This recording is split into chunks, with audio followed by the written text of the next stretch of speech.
สียใจเขานะมือนี่แหละเนาะแต่มื้อนั้นพุ่นได้หัดไว้นี่เอ้ายันลืมเลยยันเอาไปใช้เด้ต้องเงิน400,000มื้อน่ะบ่อยู่นับหน้าข่อยน่ะบ่ก็ต้องหัดไว้ยังดีเลยพี่น้องขังคันนี้โอ้ได้เลยหัดจนว่าสิ2ชั้นว่ายังติ้วหัดดวนไว้ยันลืมเลยยันมันเหี่ยเด้ยันมันเหี่ยเลยยันลืมยันลงไปใส่นี่เนาะบ่ได้เลยพี่น้องเอ้ยเอาแต่เงินตัวเองโดยหมดเลยหน่อยนึงนี่กับบันไดพอดีกระเทินเนาะพอดีกำกาพี่น้องเอ้ย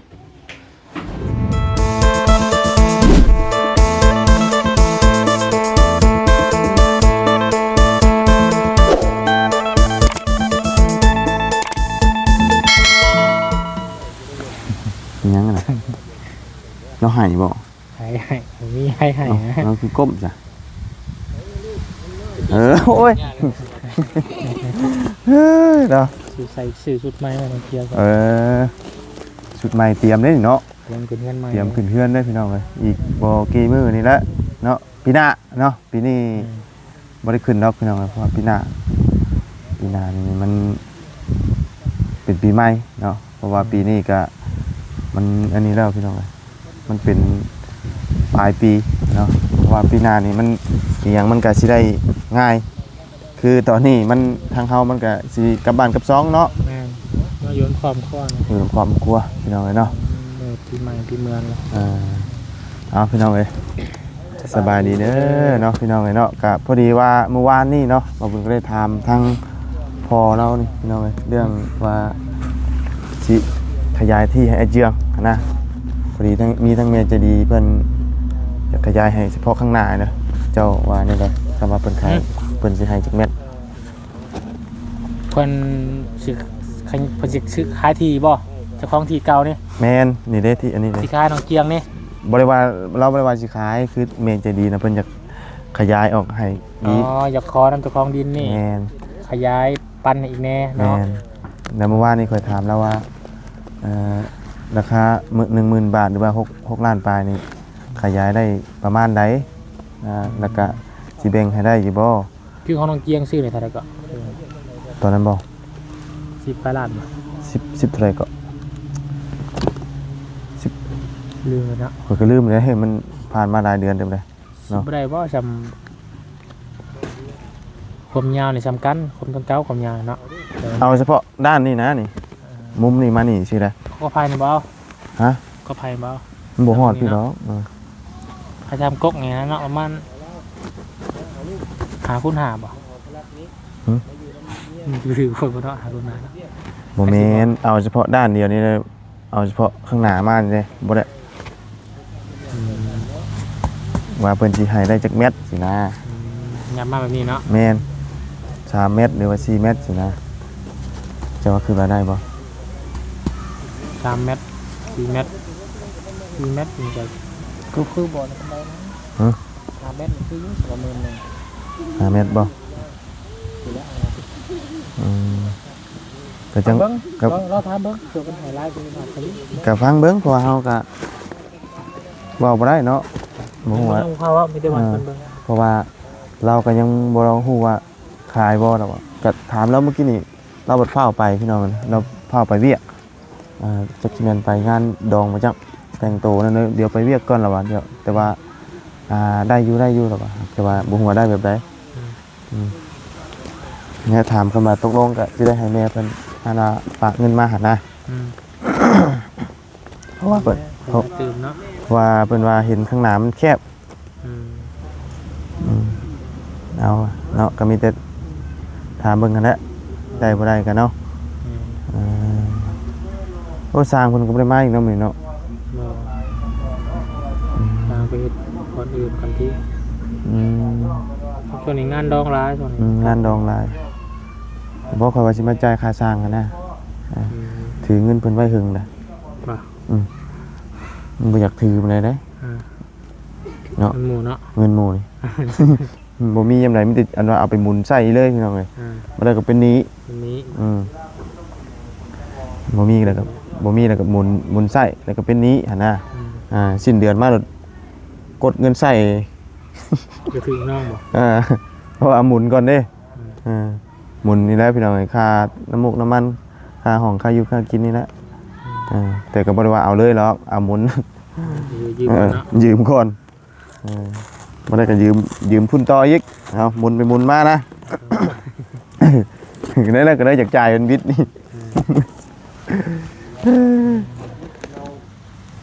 โอ้จะเอาเสือใหม่มาให้เรา ชื่อใหม่ไหมแล้ว โอ้อันนี้ของไฟฉายนี่ น้องซ้อน โอ้น้องชอนอยู่ป่ะ มาอยู่ครับไปขึ้นมัน เราไม่ได้คอยอยู่เดี๋ยวนี้นะขึ้นมัน มัน ไปขึ้นมันแล้วก็บางเทื่อตอนเช้าก็ไปตัดลำมันเนาะ คือว่าชัวร์เราตัดน้ำมันเรียบร้อยเนาะ ตัดแล้ว แต่ว่ายังไม่แล้วตัดไปเรื่อยๆหรอเดือนนี้ชิได้ถอนดูเพราะว่าไปมาๆชิแล้วไปซอยหมูชิแล้วไปซอยขึ้นมันที่น้องเลยเนาะเอาเนาะคือว่าเห็นได้ยินเมียว่ากันนี่คือว่ามันเมย์บาบุญคงเสียแล้วบ่ แม่ แม่นบ่แต่ก็ยังไม่ได้เบิ่งหยังช้ำ เห็นคลิปทาง FC บนส่งมาบอกว่าเสียแล้ว เสียเศร้านี่บ่คือคืนนี้ น่าจะคืนนี้ทั้ง เบิ่งกันโอ้นี่เด้5 ชั่วโมง งานตอนเช้าเนาะ 5 ชั่วโมง5 ชั่วโมงประมาณจักโมง ตอนนี้จักโมง9 9 โมง 9 8 7 6 5 ประมาณตี 9 8 7 6 5 ประมาณตี 4หรือตี 5 9 4 โมงเช้า 8 7 6 5ตี5โมงเช้าแล้ว เสียประมาณนั้นเนาะแล้วก็เท่าโอ เท่านี้ กับโรคภัยไข้เจ็บแล้วมันหลายเพราะจากความรักษาเนาะ เราโซลาปีเนาะ ก็แม่นอยู่หลายปีอยู่แต่ว่ามันมรสุมโลกอะนะแล้วที่นี่บางคงเราก็พาไปชุดความสามารถแล้วอะเนาะยืมกู้ยืมเงินมากอะโอ้ยตายแล้ววันนี้มัน หักษาตัวนี้มันยังตัวนี้ยังตัวนี้นะมันนี่แพทย์หมอเพิ่นบ่รับแล้วเนาะอันที่ว่าเรามาบ้านนะคือว่าไงมาเฝ้ากันเบิ่งกันวินาทีสุดท้ายนะเนาะจะงามนะบาบุญไปเยี่ยมบ้านนี่ก็ได้พี่น้องนะเพราะว่าเรากินข้าวบ่ได้กินน้ำบ่ได้เด้ข้างแข็งเลยคือน้ำบ่ได้แล้วว่านี่มันก็เบิดเลยนะพี่น้องเนาะตามเบิ่งเมื่อวานนี่ก็ได้เนาะจังไดก็ขอแสดงความเสียมุกเสียใจนำเนาะเดี๋ยวจังไดจังไปเบิ่งนำกันพี่น้องเนาะปรุงมาได้เนาะแม่นก็สิบ่เกินมื้ออื่นที่เนาะหรือว่ามื้อนี้บ่ บ้านเพิ่นเหมือนป้าไปต้นไหน เนาะยันตายปุ๊บไปปั๊บรู้จักพี่น้องตายปุ๊บไปปั๊บไปแล้วเนี่ยจังได๋ซะมีแต่เกี่ยวกับเสียชีวิตเนาะทำใจแล้วพี่น้องเอ้ยเป็นจังได๋ทั้งอ้ายข่อยก็ยังบ่นั่นอยู่เดี๋ยวนี้เรื่องเงินนี่ก็ยังเงียบกิ๊บอยู่ยังแลนอยู่จักที่เป็น ยังไม่ได้บ่ยังอยู่สิ2 เดือนนั่นว่าเจ้าได้ยังนะเดินอยู่จักที่เป็นจังได๋พี่น้องเอ้ยเนาะอุกอังอยู่ได้ตัวนี้ก็ได้ยากเนาะยากเลยพี่น้องคอยติดต่อเบิ้งเนาะกับพี่นางกันแหละแลนอยู่เพิ่นกัน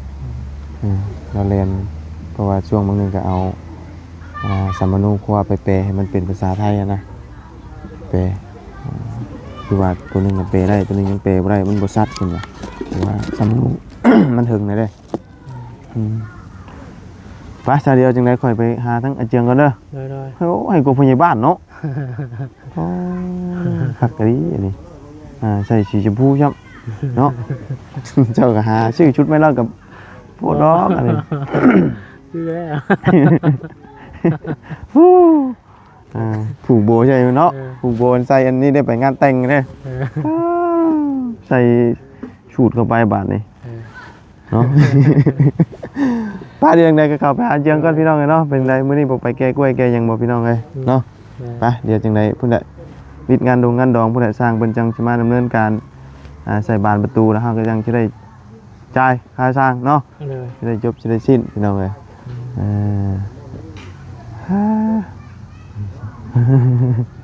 ไปเดี๋ยวไปส่งผม เดี๋ยวไปเบิ่งกันตัดผมบ่เอากำลังว่าสิไปพอดีจานล่ามาพอดีพี่น้องเลยเนาะมื้อนั้น สบายดีเด้อพี่น้องเด้อ เพิ่นเมื่อก่อนเนาะมื้อที่ว่างานศพพอประจันนะ อ๋อโดยมื้อนั้นข่อยไปหาน้องดำมื้อนั้นกลับมากับเบาดีก็3 ทุ่ม9 โมงประมาณนั้นแหละก็เลยมันดึกก็เลยบ่ได้ไปแวะอยู่กันครบเบิดมื้อน่ะเนาะ โดย เฮ้ยจับกันนั่นจับเจอใช่มั้ยนั่งโอ้ยโอ้ยเนาะเจ้าก็ได้โพดโพเฮ็ดเบิดแท้น่ะเบิดแท้โอ้เสียใจเขานะมือนี่แหละเนาะแต่มื้อนั้นพุ่นเด้หัดไว้นี่เอ้ายันลืมเลยยันเอาไปใช้เด้ต้องเงิน400,000มื้อน่ะบ่อยู่นับหน้าข่อยน่ะบ่ก็ต้องหัดไว้อย่างดีเลยพี่น้องเอ้ยคันนี้โอ้ได้เลยหัดจนว่าสิ2ชั้นบ่ยังติ้วหัดดวนไว้ยันลืมเด้ยันมันเหี่ยเด้ยันมันเหี่ยยันลืมยันลงไปใช้นี่เนาะบ่ได้เด้พี่น้องเอ้ยเอาแต่เงินตัวเองเอามื้อนั้นก็คืออยู่ครบกันเบิดเนาะได้เบิดแล้วพี่น้องเอ้ยเดี๋ยวแต่จานเนาะนี่แหละเงิน400,000กีบโอ้พอดีได้ข้าวหอม2 คืนดิ2 คืนเลยข้าวหอมไปซื้อกินพร้อมมาเลยเลยพี่น้องเอ้ยค่าห้องก็แพงพี่น้องเนาะหาถึกๆนี่บ่มีแล้วเดี๋ยวนี้สิใช้ก็ได้เอาเนาะเนาะ400,000ขอบใจหลายๆเด้อเนาะกะเงินทั้งเอ้ยสิงนั่นแหละเนาะที่ว่าเพิ่นฝากมาไว้ว่าเป็นของขวัญวันคริสต์มาสเนาะโอ้ปีใหม่เนาะปีใหม่เนาะก็นั่นแหละมื้อนั้นก็อยู่บ่ครบกันเนาะมื้อนั้นอยู่ครบได้จักคนก่อนมื้อน่ะ12บ่11เนาะมื้อนั้นเนาะอยู่กัน11 คนแม่นเพราะว่ารวมทั้งเบิดนี่มัน13เด้เนาะ13ทีมงานที่ว่าเกี่ยวกับเฮ็ด YouTube นี่พี่น้องเนาะเต็มระบบเลยนี่เนาะไปซะเนาะมีแต่บ่าวบุญก็สิเข้าไปหาทั้งอาจารย์ก่อนเนาะมีแต่ว่าให้ทั้งอาจารย์ฝากขมุกขอบใจทั้งเอื้อยเพิ่นเด้อเนาะโอ้จังได๋ก็ต้องขอบคุณเนาะทั้งเอื้อยสิงห์ธรรมวงศ์หลายๆเด้อเนาะที่ฝากเงินมาให้ทางทีมงานเนาะก็ขอให้เอื้อยอยู่ดีมีแฮงความเจ็บบ่ได้ความไข้บ่ให้มีเด้อปรารถนาสิ่งใดก็ขอให้ได้สิ่งนั้นเนาะนอนหลับให้ได้เงินหมื่นนอนตื่นให้ได้เงินแสนบ่เอื้อยสิเฮ็ดการงานหยังธุรกิจหยังก็ขอให้เจริญในหน้าที่การงานเด้อเด้อเนาะแล้วก็ขอบใจทางบ่าวบุญเพิ่นนำเนาะเนาะปีใหม่นี้ก็ขอให้เนาะให้ร่ำให้รวยบ่ให้ช่วยจักเทื่อเด้อสาธุอยากรวยอยู่พี่น้องเนาะโอ้ยเจ้าก็จะถ่ายรูปหลายกว่ามันเต็มนะฮะเนาะโอ้ไปซะเนาะมาเบิ่งทางอาเจียงเขาก่อนเป็นจังไดมื้อนี้เป็นพ่อใหญ่บ้าน1 วันบ่เด้อทาเบิดแล้วบ่สีนี่เรียบร้อยแล้วนี่เนาะทาวานนี่บ่หรือว่าจังไดเด้อเนาะเจียงเจ้าขึ้นไว้เทิงบ่โอ้สบายดีพ่อใหญ่บ้านโอ้พ่อใหญ่บ้านได้มื้อนี้นะพ่อใหญ่บ้านสีชมพูเนาะโอ้คักดีเนาะเดือมมากนี่เดือมตอบกันกับสีเฮือนบาดนี้ป้าดิโตเนาะโพดโพแล้วก็พยาบาลเอาใส่ขึ้นเฮือนขึ้นซ่านเนาะคักนี้นี่ใส่อันว่าส่งเข้าไปอีกนี่มัดแพอีกมัดแพอีกโอ้ยให้กับพยาบาลพยาบาลยังอายเจ้าผมนะสร้างเพิ่นก็บ่ได้มาอีกเนาะมื้อนี้เนาะเจ้าว่าทาสีจ้ะทาบ้านนี่ทามื้อเช้านี่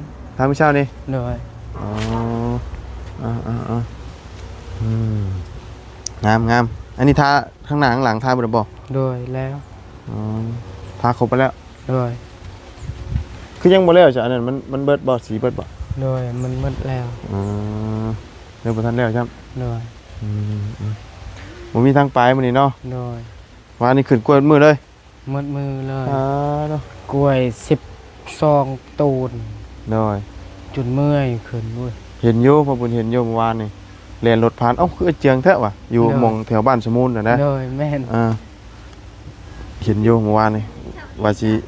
แล่นลงไปนั่นโอ้แล่นกาได้ยาแล้วว่ะ โดย คือรถคันใหญ่เนาะ โดย เต็มบ่เอารถคันนั้นน่ะ เต็มเลย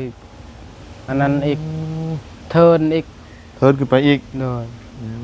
ม จนเมื่อยจนบ่กล้าอยู่ จนบ่กล้าขี่เลยรถ น้อยจะคนขึ้นมื้อนั้นน่ะเมื่อวานนี่ 6 คน 6คน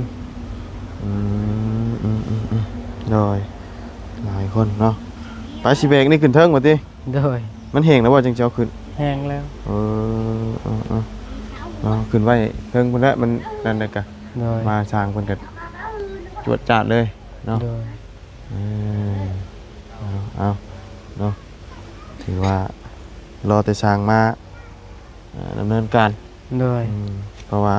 เพิ่นติดเวียกงานดองนั่นแหละเพิ่นก็ได้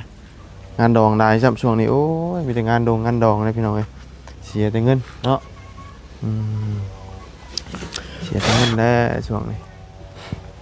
อันนี้ทางผู้เช่านี้เนาะ โดย ยังคิวๆอยู่เฮงแล้วบ่ไปขึ้นเบิ่งไปเนาะจังได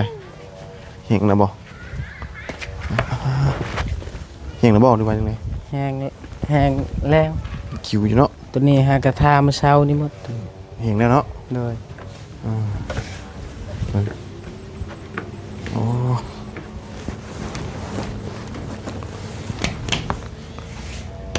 งามเนาะ โดย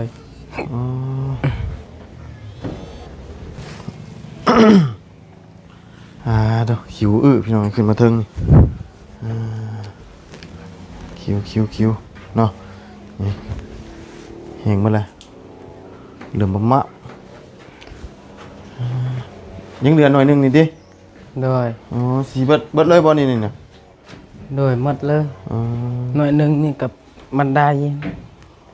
พอดีกระเทินเนาะ โดย พอดีกำกาพี่น้องเอ้ย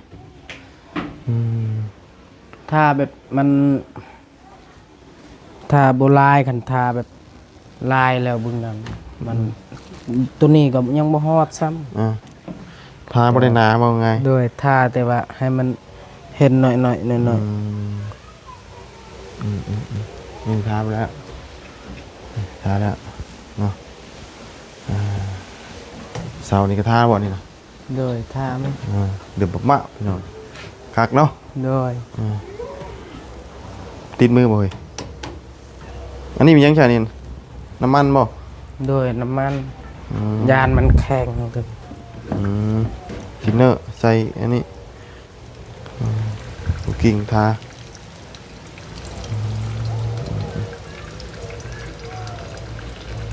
มันพอดีกระเทินเนาะ โดย ต้องซื้อปองน้อยกว่านี้ก็น่าจะมีบ้างบ่มีบ่บ่ตัวส่วนลายมีแต่แบบซ้ำนี่นะ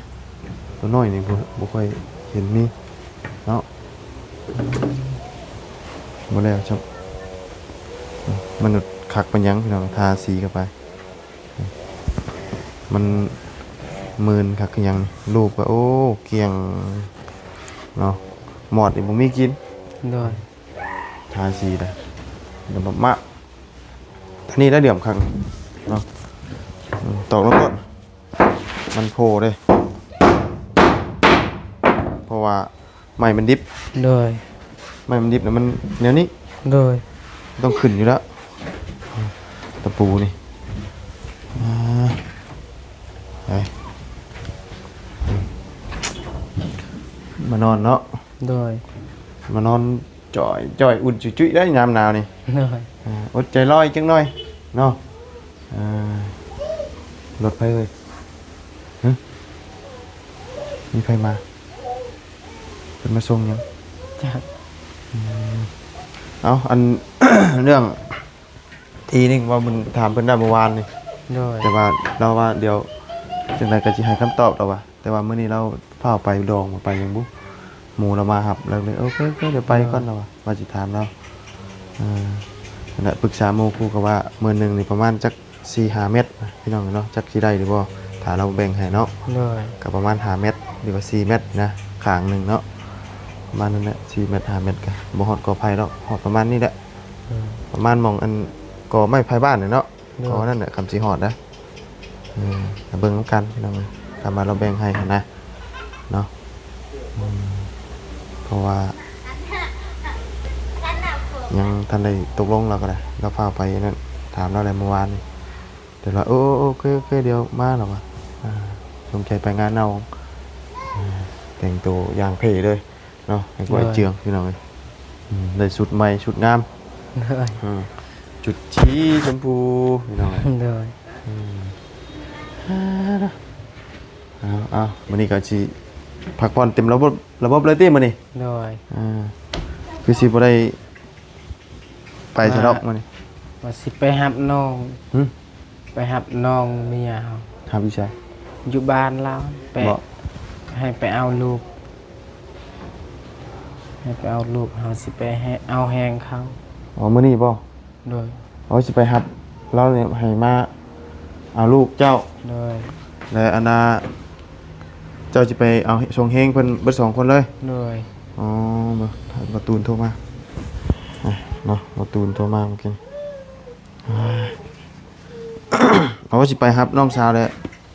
ให้เพิ่นมาเอาลูกท้าเนาะ เลย ไปส่งเฮงเพิ่น เลย ไปมื้อนี้เหรอวะอันไปส่งเฮงกัน บ่อยากไปหับน้องไปมื้อนี้ บ่อันมื้อนี้น่ะจะไปรับน้องซื้อ เลย ๆแล้วไปเพิ่นนอนพี่เหรอวะ เลย อ๋อมื้ออื่นเนาะ เลย อ๋อจะเอารถนี่เหรอวะไป เลย เอานี่ไปกับหัวเจ้าเอานี่ออกเนาะเอาอันแกกล้วยออกเนาะ เลย โดยสิไปครับน้องสาวมาเอาลูกทะเนี่ยสิไปชงเฮงเนาะ เลย เพราะว่าหมูมาบอกเนาะ เลย เนาะก็มีเวียกมีงานก็ไปเฮ็ดเวียกเฮ็ดงานนั่นแหละส่ง เลย เรือซึ่งเฮงกันนะเนาะโดยมื้อนี้มีลม เลย เย็นจ้อยๆพี่น้องเนาะไปจ้ะลงตารางกันนะเฮาคิวอื้อๆนะบาดนี่โอ้ยเนาะโอ้ก็เอาฮอดมือฮอดวันขึ้นกันมีหยังแน่จังไดแน่ก็พอเป็นวิธีนั่นแหละพี่น้องเอ้ยยังขึ้นมันแน่มันทั่วเนาะ เลย แต่ว่าสร้างเป็นมาใส่บานพี่น้องกันแล้วแหละเนาะ เลย โดยคดพักคดยากันโอ้ยเนาะนำในเราพี่ผู้ตายไปเลยพักเราก็ได้เหลือแต่พักหอมเนาะ เลย พักหอมเอาสายพื้นสายไฟกันเวลาเอาลูกมาเล่นแถวนี้ก็จะให้เราจับไรเดอร์ยันไฟหัว เลย ยันว่าเวลานั่งเล่นนั่งยังนะเนาะเนี่ยนี่ไปเด้อพลักเด้อ เลย ไปสาวนอนนี่แต่ว่าบุญจะสิไปก่อนเด้อ เลย โดยพอสิไปอันน่ะเฮือนน้องชายอยู่นะ เลยสบายดีเด้อ สบายดีพอดีเป็นตู้แล้วเสียเนาะตู้เราก็จากไปเลยพี่น้องเอ้ยเนาะไปอาจารย์โดยออกขาเด้อโหลดคลิปตาก่อนพี่น้องเอ้ยเนาะจังไดก็มีแต่ว่าพุ่นน่ะรอเราว่างพุ่นน่ะทั้งพอเราก็ได้เนาะพอปัดเราบ่ว่างเราปฏิบัติงานอยู่เดี๋ยวจะมาร่วมกันเรื่องที่เนาะป้าจังไดก็ขอบคุณไปพี่น้องเด้อ FC เด้อที่เข้ามาติดตามนะครับส้มเนาะพบเจอกันใหม่พี่น้องเนาะสบายดีเด้อ